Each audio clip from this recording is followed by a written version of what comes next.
નમસ્કાર મિત્રો આજની વિડીયોમાં વાત કરીશું દેશ અને દુનિયાના સુપરફાસ્ટ સમાચારની।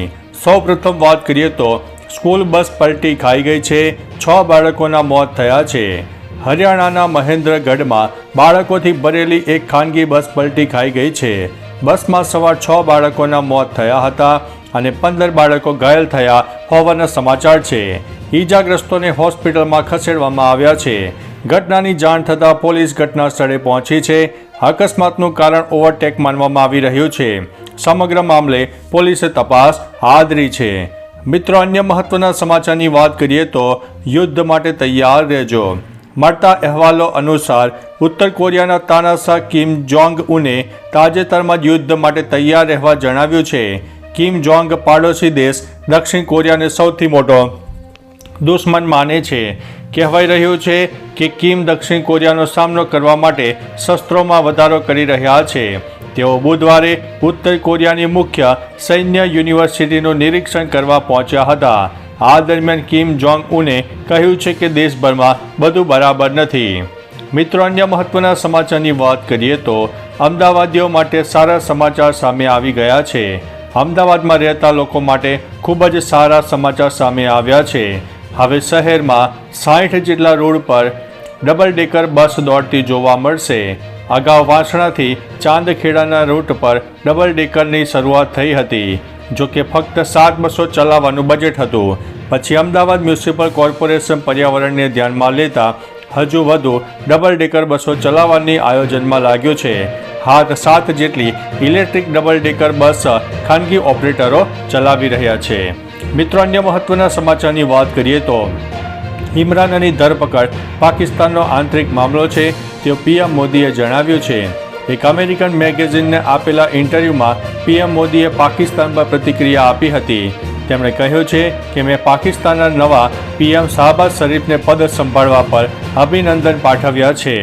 ભારતે હંમેશા આતંક અને હિંસાથી મુક્ત વાતાવરણમાં તેના ક્ષેત્રમાં શાંતિ, સુરક્ષા અને સમૃદ્ધિની હિમાયત કરી છે। ઇમરાન ખાનની ધરપકડ અંગે પીએમ મોદીએ કહ્યું છે કે હું પાકિસ્તાનની આંતરિક બાબતો પર ટિપ્પણી નહીં કરું। અન્ય મહત્વના સમાચારની વાત કરીએ તો પીએમ અને ભાજપના નેતાઓ જેલમાં હશે। બિહારના પૂર્વ સીએમ લાલુ યાદવની પુત્રી મીસા ભારતીએ ભાજપ અને પીએમ મોદી પર આકરા પ્રહારો કર્યા છે। કહ્યું છે જો ચૂંટણી પછી લોકો ઇન્ડિયા ગઠબંધનને તક આપશે તો પીએમ મોદી સહિત ભાજપના તમામ નેતાઓ જેલમાં હશે। તેમણે કહ્યું છે કે ભારત ગઠબંધન 30 લાખ નોકરીઓ પ્રદાન કરી રહ્યું છે અને તેમાં તેમને તુષ્ટિકરણ દેખાઈ રહ્યું છે। શું એમએસપી અને ખેડૂતોની વાત કરવી તુષ્ટિકરણ છે? મીસાએ કહ્યું છે કે અમે હિન્દુ પણ છીએ અને સનાતની પણ છીએ। મિત્રો, અન્ય મહત્વના સમાચારની વાત કરીએ તો નર્મદા પરિક્રમાને લઈને તંત્રએ કરી છે અનેક વ્યવસ્થાઓ। દેશભરમાંથી નર્મદા ખાતે માં નર્મદાની ઉત્તર વાહિની પંચકોશી પરિક્રમા માટે શ્રદ્ધાળુઓ પધારી રહ્યા છે। પરિક્રમામાં શ્રદ્ધાળુઓને કોઈ તકલીફ ન પડે અને મુશ્કેલીમાં ન મુકાય એ હેતુથી તંત્રએ અનેક તૈયારીઓ કરી છે। જિલ્લા તંત્ર દ્વારા બોટ, આરોગ્યલક્ષી સુવિધા, અન્ન ક્ષેત્ર સહિતની શ્રદ્ધાળુઓ વિશ્રામ કરી શકે તે માટેની વિશેષ વ્યવસ્થા કરવામાં આવી છે। પરિક્રમા કરવા અત્યારે શ્રદ્ધાળુઓ ઉમટી પણ પડ્યા છે।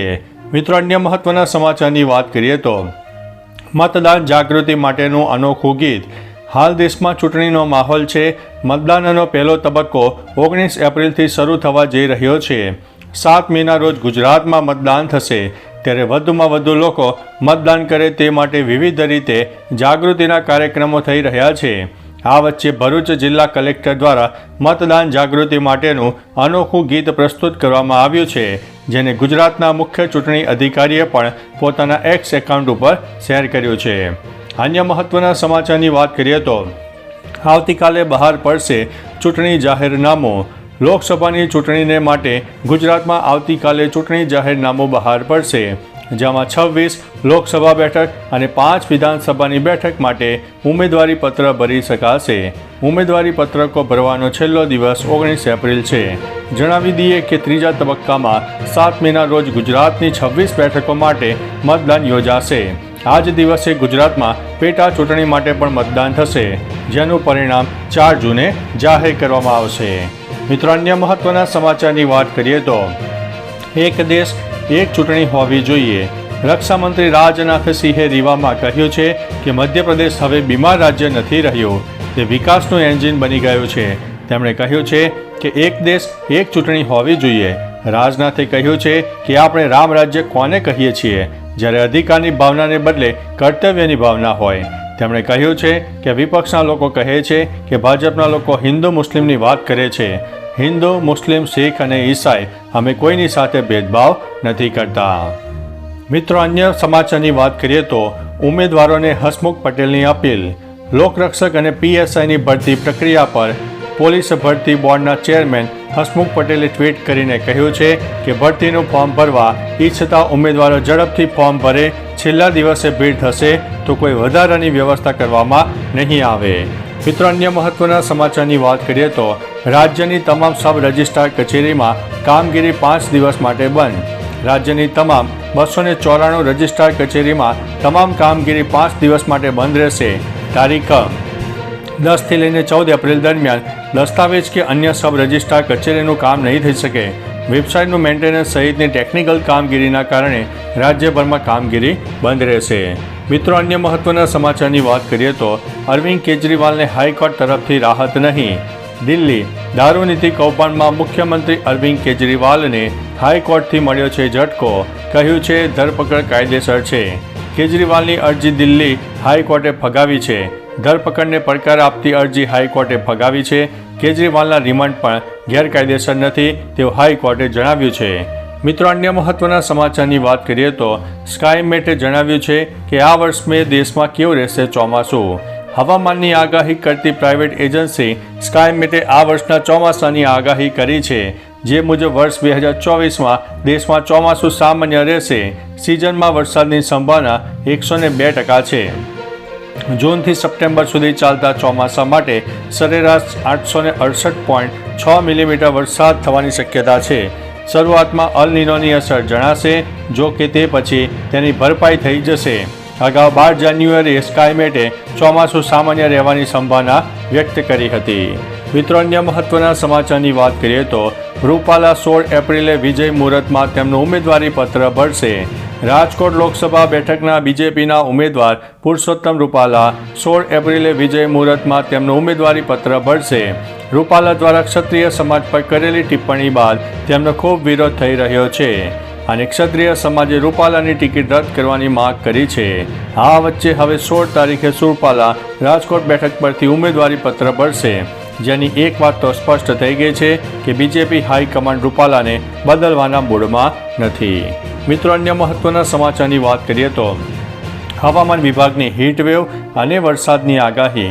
કચ્છમાં હીટવેવની આગાહી. મોટાભાગના શહેરોમાં તાપમાનનો પારો ઊંચકાઈ શકે છે. કચ્છના દરિયાકાંઠે અકળામણ અનુભવાશે. રાજકોટમાં મહત્તમ તાપમાન 42 ડિગ્રીએ પહોંચ્યું છે.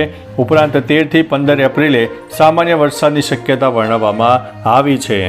મિત્રો અન્ય મહત્વના સમાચારની વાત કરીએ તો પુરુષોત્તમ રૂપાલા સામે Paresh Dhanani.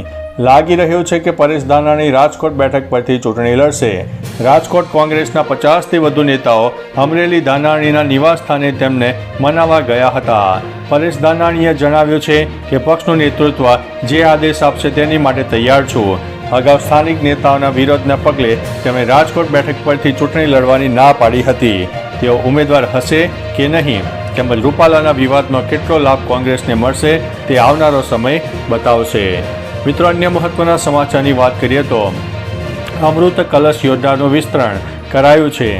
એસબીઆઈએ special deposit scheme અમૃત કલશની સમયમર્યાદા વધારીને 30 સપ્ટેમ્બર કરી છે. 400 દિવસની મુદ્દતવાળી આ યોજનામાં વરિષ્ઠ નાગરિકોને 7.6% દરે સૌથી વધુ વ્યાજે જ્યારે અન્યોને 7.1% દરે મળશે. ઇન્કમટેક્સ એક્ટ મુજબ વ્યાજ પર ટીડીએસ લાગુ થાય છે. 2 કરોડ સુધી જમા કરાવી શકાશે, જ્યારે સામાન્ય થાપણોને વરિષ્ઠોને 7.3% વ્યાજ મળે છે અને અન્યને 6.80% લેખે વ્યાજ મળે છે. તો ચાલો મિત્રો, ફરીથી દેશ અને દુનિયાના સુપરફાસ્ટ સમાચાર લઈને મળતા રહીશો. ત્યાં સુધી અમને રજા આપશો. નમસ્તે.